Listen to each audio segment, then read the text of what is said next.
Hey guys, let's talk about how to get your first client this week.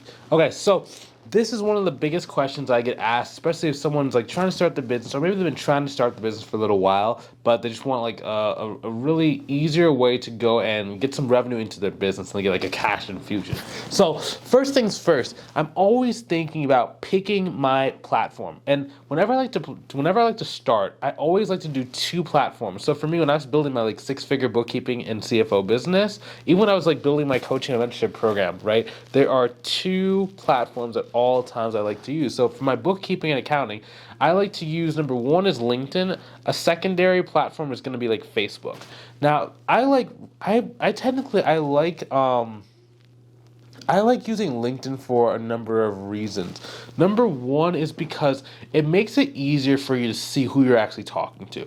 So the problem with like Facebook and Instagram is not that like, there's no good business owners on those platforms. By no means, it's not saying that. It's just, it's very hard to distinguish before you start the relationship who is making money versus who is not making money. Because even if someone has like a $10 million business, oftentimes on Facebook, they're displaying more of like family photos. And like, sometimes I won't even be connected to their business page, right? So if they have like their business page in their bio, you can click on it and you can see like, okay, it's a really nice sized business. They have other employees, they have contractors, they've been around for like 25 years.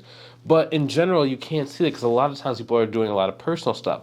Versus on LinkedIn, it's like I can see your work history, I can see your experience, I can go click on your company profile, I can see in your company profile how many employees you have, what your annual revenue is, I can see, do you already have someone in place who does exactly what I do? And it just makes it a lot easier for you to target someone a lot quicker if you understand to use like the search criteria. Now, once you have that, I like using a second platform because that second platform allows you to target the same people, but in a slightly different angle, in a slightly different way.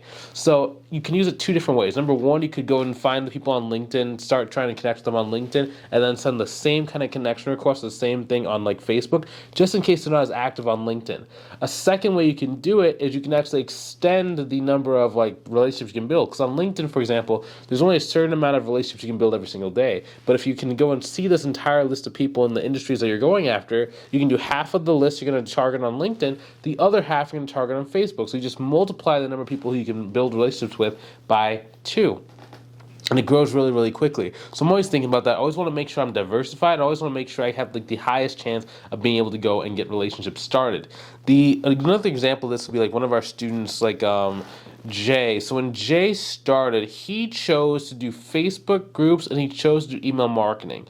So he liked Facebook groups because it made it very easy for him to go and target his target market. Because generally on Facebook, if you're using like Facebook groups, there's a lot of different types of groups. There's like local Facebook groups, which are just like local around your local area. There are business owner groups, which are just general business owners.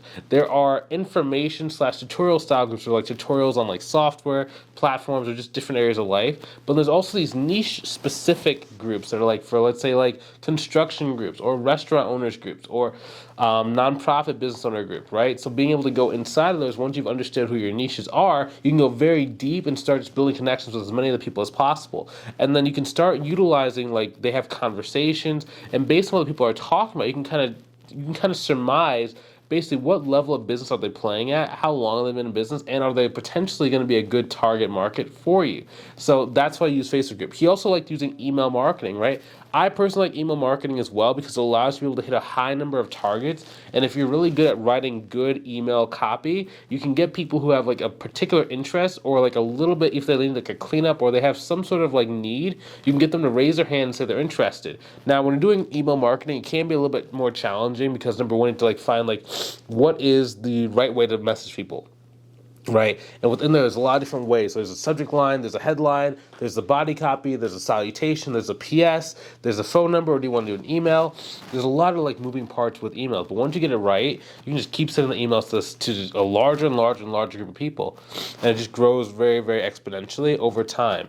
And then it's very good, especially if you're good at getting cleanups to then stick with you for the monthly services. They are very, very, very good and very consistent. Now, inside of our program, we do talk about these various marketing methods, right? We are a little bit more leaning towards LinkedIn. We talk about email marketing. We talk about Facebook marketing, and then a little bit of Instagram as well. But I don't. Instagram is good, but it's like good for a different type of offer. So like if you're doing more of like professional services like tax prep, tax planning, tax strategy, If you're doing like financial advising or financial planning, if you're doing insurance, it can be a lot faster to grow your business on that platform than if you're doing like more of like a B2B monthly service. Yeah, that makes a lot of sense. Same thing with like messaging scripts and just like making sure you know what to say. Like on this YouTube channel, we have like a lot of videos that talk about like how to go and message people. Inside of our program, we do give you guys very specific message scripts and different scenarios at which you should use each type of message scripts that we have, so you know exactly what to say without having like kind of guesstimate. Like for example, I gave like Nora, she got her first book call in about 3 hours after the onboarding call we did inside the program, because I give people like the messenger script as well as like a lead list of people you can actually go and like build connections with right away. So it does make it a lot faster for you to be able to grow. That's like one thing that we've done to like really cut down that amount of time that it takes for people to like go and get results in the program. It's a little secret. Don't tell everybody about that. But the next thing you need is you need to start diving into higher revenue types of communities and higher revenue types of industries, right? So HVAC, construction, restaurant, auto shops, etc.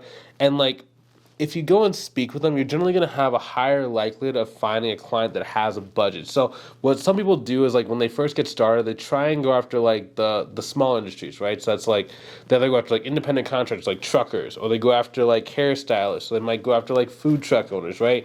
Food truck owners are kind of a weird spot because they are a business, but they're really more like independent contractors that just happen to have like a vehicle instead of having like rented space at like a restaurant or something, right? So I still consider them like independent contractors. And the reason why is because they're everywhere, right? So you feel like you have a lot more targets and you're just going to hit a high volume. They're actually harder to convert because oftentimes they're still in that mode of like below six figures or right at six figures where they're trying to hold on the money that they possibly can so they can feed their family. Instead, you need to be going after businesses that are generally higher revenue generating on average because it gives you more opportunity to be able to go and fit inside of that world that they've created. They might have contractors, they might have employees, they might have people that are used to paying, right? They might have investors. They have a lot more infrastructure in place so they can actually support other people inside of their business. And it just had a much higher likelihood.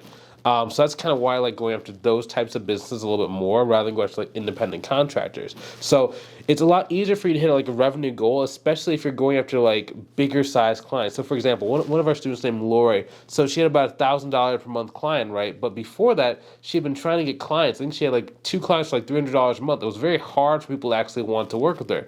We just shifted the target market. In this case, she had an HVAC client. The guy paid her $1,000 a month without even batting an eye. He's like, okay, cool. Right? And because if you go to the right agency and the right like clients that actually have budget, if you're charging someone $1,000 a month, you're like their lowest paid contractor in a lot of cases, right? So of course you're not going to bat an eye. You're the lowest one on the team. They already have people that are making 6 figures a year working for them. They have people that are making, $50,000, $60,000, $80,000, $90,000, $100,000. So you go and asking your $1,000 a month or $12,000 per year is like a fraction of what they're going to pay other people, and it's just much, much easier for you to be able to hit your financial goal. So that's why I kind of like focus on that. Okay, so just to recap. So focus on clients that can afford to pay you more money. Then what you're going to need to do is make sure you have a good messenger script and a good way to reach out to them. And then I want to go and put on 2 different social media platforms that I can then utilize to diversify, spread out, and reach through space and into those communities a lot faster. So hopefully you enjoyed this video and you learned something new. Let me know your thoughts inside of the comments. Also, if you want some help growing your business and you want to avoid a lot of the mistakes that I made along the way to growing my business to 6 figures, go ahead and click on the link inside the description below to book a call with myself or my team member to see if working inside of our paid mentorship program will be a good fit for you, okay? It's not a great fit for everybody. We have a very specific way we like to grow our business, and it works for a very specific type of person, and it works for a very specific point in your life. So if you want to see if you qualify and if you're a good fit, then go ahead and click on the link inside the description below in the video, and then go and book the call, and I'll see you on the call. Hopefully you have a great rest of your day. Take it easy. Talk to you soon.